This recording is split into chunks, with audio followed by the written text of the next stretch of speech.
Greetings. We continue again in the spiritual sacrifices of the believer priest, finalizing meditation on the third part, the joy of the Lord. We ended yesterday considering Job. We'll pick up today in Job chapter 2 and verse 10, where Job asked his wife, "What? Shall we receive good at the hand of God? And shall we not receive evil?"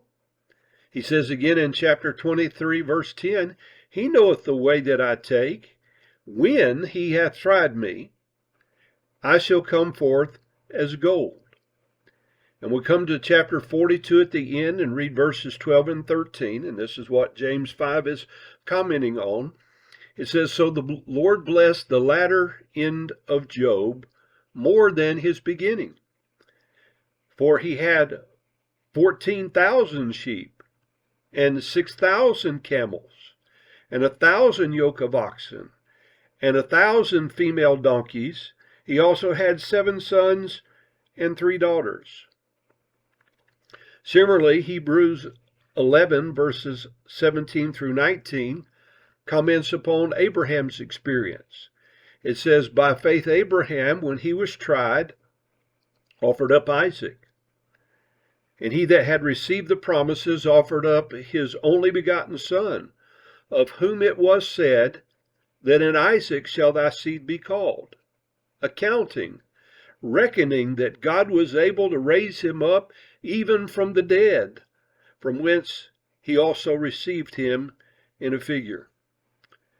When asked in Genesis 22 about what was going to happen, he had told the young men, "I and the lad will go yonder and worship and come again to you."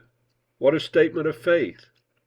It was meditation upon God, who is, thanksgiving, what he had done, praise, and what he could do, that brought the joy of the Lord to Abraham's life. And in response to Isaac's question in verse 8 of Genesis 22, he says, "My son, God will provide himself a lamb for the burnt offering." Only the joy of the Lord could give a man the strength to do what God had asked Abraham to do.